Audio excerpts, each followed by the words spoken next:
हर हर महादेव। स्वागत है आप सभी का एक बार फिर से। मेरे देवाधिदेव महादेव आप व आपके परिवार पर अपनी कृपा दृष्टि सदा सर्वदा बनाए रखें। दोस्तों, अगर आप अपनी लाइफ में नया कुछ सीखना चाहते हैं तो चैनल को सब्सक्राइब जरूर करिएगा। सबसे पहले नाग पंचमी पर आप सभी को उसकी हार्दिक शुभकामनाएं। बाबा भोलेनाथ आप सबकी मनोकामना पूर्ण करें। दोस्तों, हिंदू कैलेंडर में सावन का महीना भगवान शिव को समर्पित माना गया है और यही वजह है कि भगवान शिव ही इस महीने के अधिष्ठाता देव हैं। इस मास में भगवान भोलेनाथ अपने परिवार के साथ पृथ्वी पर आते हैं और यहीं से ब्रह्मांड का संचालन करते हैं।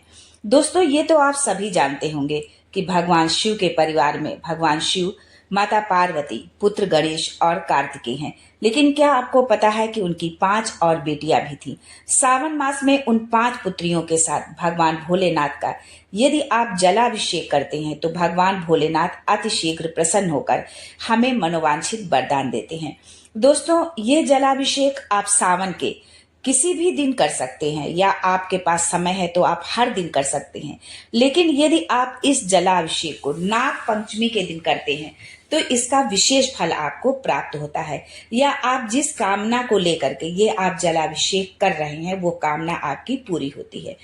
दोस्तों, भगवान भोलेनाथ की 5 पुत्रियों का रहस्य, जिनसे माता पार्वती भी थी अनजान, सावन मास में कैसे करें उनकी पूजा, ये सब जानने के लिए वीडियो में अंत तक बने रहिएगा और वीडियो को बिल्कुल भी स्किप करके नहीं देखना है आपको।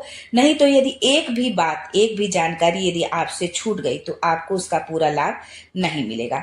आगे बढ़ने से पहले आपसे रिक्वेस्ट करती हूँ कि वीडियो को लाइक करिएगा, दोस्तों को शेयर कर दीजिएगा और अगर आपने अभी तक चैनल को सब्सक्राइब नहीं किया है तो चैनल को सब्सक्राइब करके बेल आइकन जरूर दबाइएगा।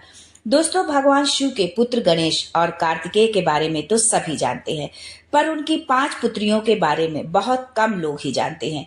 दोस्तों, भगवान शिव जब नीलकंठ पर पहुंचे, आज भोलेनाथ गंगा में स्नान करने के लिए गए, उनके तप साधना के बल से जो है शरीर से उनके पसीना बह निकला।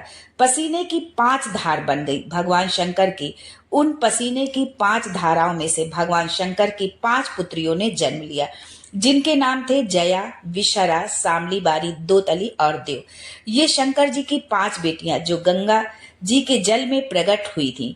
शिव जी की ये 5 पुत्रियां शिव जी के साथ ही रहती हैं, पर कहाँ, ये भी हम आगे के वीडियो में जानते हैं। दोस्तों, शिवलिंग के ऊपर जो जलाधारी होती है, उस जलाधारी में से जो बूंद बूंद पानी गिरता है, उस जलाधारी में 5 बेटियों का स्थान होता है। आपने अधिकतर जो है भोलेनाथ के मंदिर में आपने देखा होगा कि शिवलिंग के ऊपर एक जो है पात्र 3 उसमें जो है रखा होता है, चाहे वो मिट्टी का हो चाहे किसी धातु का हो, और उससे बूंद बूंद कर जो पानी गिरता रहता है, उसी में जो है भगवान शंकर की इन 5 बेटियों का स्थान होता है।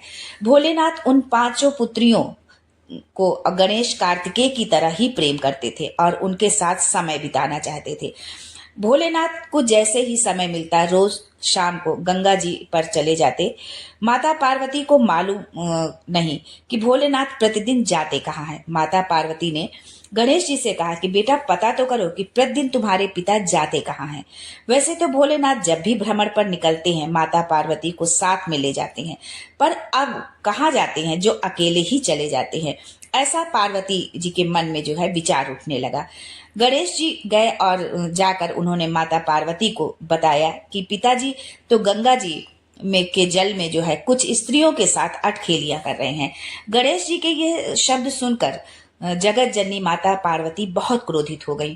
क्रोध में लाल जो है माता पार्वती सीधे गंगा तट पर पहुंच गई और जब देखा कि भगवान भोलेनाथ 5 कन्याओं के साथ में जो है जल क्रीड़ा कर रहे हैं, माता पार्वती ने क्रोध में जैसे ही भोलेनाथ को आवाज दी, वैसे ही भोलेनाथ जल क्रीड़ा करते हुए खड़े हो गए और बोले, क्या बात है पार्वती, इतना क्रोध क्यों? पार्वती जी ने कहा, ये स्त्रियां आपके साथ कौन है? मैं तो पतिव्रता धर्म निभा रही हूँ और आप इन 5 स्त्रियों के संग। माता पार्वती का क्रोध चरम सीमा पर और माता ने अपने केश खोल दिए। ये देखकर भोलेनाथ को लगा कि ये मेरी इन पुत्रियों का वध ना कर दे, इतनी क्रोध में है। भोलेनाथ बोले, शांत हो जाओ देवी, ये मेरी 5 पुत्रियां हैं। ये सुनकर माता पार्वती स्तब्ध। बोले कि ये 5 पुत्रियां कब प्रकट हो गई? भोलेनाथ ने कहा, जब चौसर खेलते समय मेरे वस्त्र जो है लिए मैं जल में तप करने के लिए बैठा, तप करने से मेरे शरीर में से जो पसीना बह निकला, पसीने से 5 धाराएं प्रकट हो गई। उन 5 धाराओं से गंगा जी के गोद से ये 5 बेटियां प्रकट हुई हैं। उसी समय माता पार्वती ने गंगा जल को हाथ में लेकर कहा, गंगा तू मेरी बहन है, मेरे गर्भ से तो संतान नहीं हुई, पर तूने मेरे बच्चों को पाला पोसा बड़ा किया, इसलिए तेरे घाट पर आने वाला व्यक्ति शंकर जी के साथ तेरा स्मरण करेगा और जो हर हर गंगा बोलेगा उसे तेरे स्नान का पुण्य घर बैठे मिल जाएगा। उसी दिन से गंगा के साथ हर हर शब्द जो है जुड़ गया।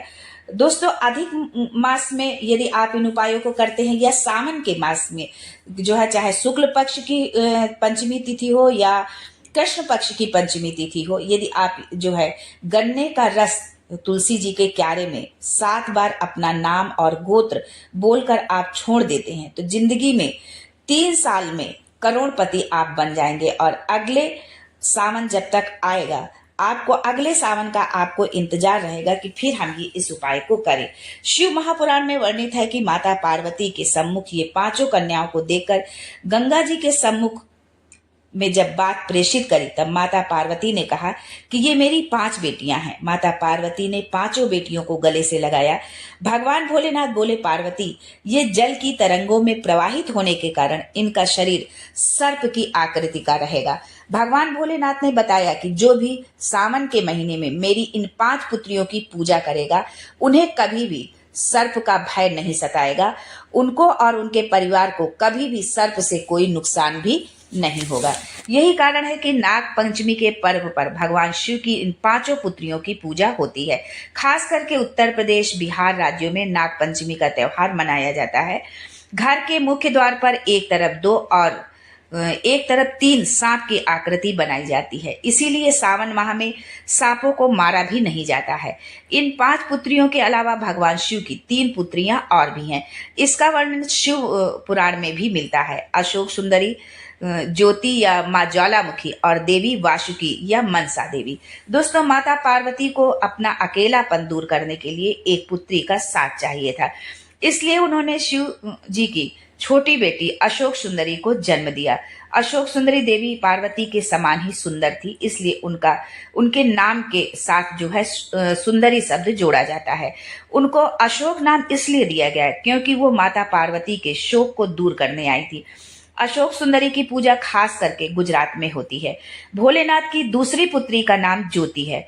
उनके जन्म से जुड़ी 2 कहानियां बताई जाती हैं। पहले के अनुसार ज्योति का जन्म भगवान शंकर के तेज से हुआ था और वो उनके प्रभा मंडल का स्वरूप है। दूसरी मान्यता के अनुसार ज्योति का जन्म पार्वती के माथे से निकले तेज से हुआ था। देवी ज्योति का दूसरा नाम ज्वालामुखी भी है और तमिलनाडु के कई मंदिरों में उनकी पूजा होती है। भोलेनाथ की तीसरी बेटी का नाम मनसा था। उनका भी जन्म कार्तिकेय की तरह पार्वती के गर्भ से नहीं हुआ था। पुराणों के अनुसार मनसा का जन्म तब हुआ जब भगवान शिव का वीर कद्रु सर्पों की जो माँ थी उनकी प्रतिमा को जब छू गया, स्पर्श हो गया, इसलिए मनसा को भगवान शिव की मानस पुत्री कहा जाता है। पौराणिक धार्मिक ग्रंथों के अनुसार मनसा का जन्म कश्यप ऋषि के मस्तक से हुआ। मनसा देवी की पूजा बंगाल में गंगा दशहरा के दिन होती है। जिस व्यक्ति को सर्प बहुत दिखता हो, स्वप्न बहुत आते हो, नाग दिखते हो, मुर्दा दिखता हो या सफेद कपड़े में लिपटा कोई दिखता हो, श्वेत केस वाला कोई दिखता हो या रात्रि में सोते सोते नींद जो है अचानक से खुल जाती है, उच्चिष्ट हो जाती है नींद अर्थात खुलती है, तो भगवान शंकर की इन 5 पुत्रियों का नाम स्मरण कर हाथ में जल लेकर पीकर आप जो है सो जाइए। आपको स्वप्न नहीं आएगा, नींद आपको बहुत अच्छी आएगी, भरपूर नींद आएगी। गोली खाने की कोई आपको जरूरत नहीं पड़ेगी। यदि आप नींद के लिए गोली का यदि आप उपयोग करते हैं, गोली का सेवन करते हैं, तो आप इस उपाय को जरूर करें। भगवान शिव ने इन नाग पुत्रियों को वरदान दिया था कि जो भी व्यक्ति मेरी इन 5 पुत्रियों के साथ मेरी पूजा करेगा, उसके परिवार को कभी सर्प दंश का भय नहीं रहेगा। साथ ही इन नाग देवियों की कृपा से कभी भी धन धान्य की कमी नहीं होगी। दोस्तों, यदि आप भी चाहते हैं कि आपके घर में धन धान्य की कोई कमी ना हो, अन्न भंडार हमेशा भरा रहे, आपके जीवन में कभी भी आर्थिक समस्या ना आए, तो आप इस नाग पंचमी के दिन जो है भगवान शिव की इन 5 पुत्रियों का जलाभिषेक जरूर करें महादेव के साथ में।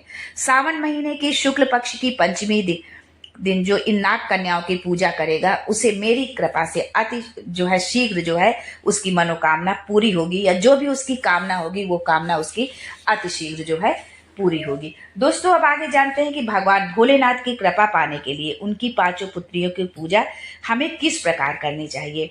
हर पिता को अपनी पुत्री अति प्रिय होती है, फिर चाहे वो मनुष्य हो या देवता।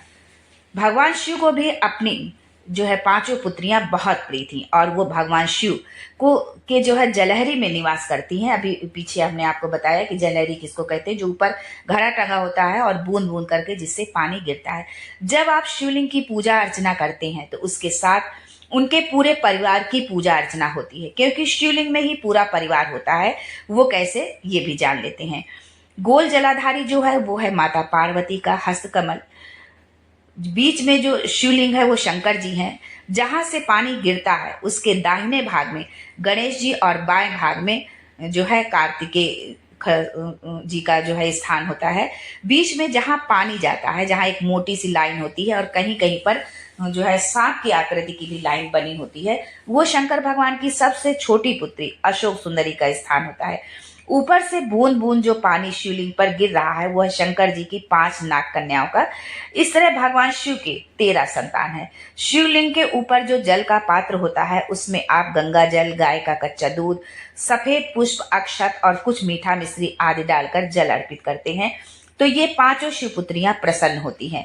पुत्रियों के प्रसन्न होने से भोलेनाथ अति शीघ्र प्रसन्न होते हैं और आपकी सभी मनोकामना शीघ्र पूर्ण करते हैं। इसलिए शिव जी पर जल अर्पित करें, उनकी पूजा अर्चना करें, पर साथ ही उनकी 5 पुत्रियों को भी आप बिल्कुल ना भूलें। यदि आप ऐसा करते हैं तो विषम से विषम परिस्थिति से आप बाहर आ जाएंगे, जीवन आपका खुशहाल हो जाएगा। आपको जीवन में कभी भी किसी भी तरह की कोई समस्या नहीं होगी। दोस्तों, यदि आप सावन माह में इस प्रकार पूजा करते हैं और यदि आप नाग पंचमी के दिन आप भगवान शिव की इन 5 पुत्रियों की, नाग कन्याओं की आप पूजा करते हैं, तो आप अपने जीवन के प्रत्येक क्षेत्र में सफल होंगे। आज के लिए बस इतना ही। दोस्तों, मिलते हैं अगले वीडियो में एक नई जानकारी के साथ। तब तक के लिए हर हर Mahadev and thanks for watching my video.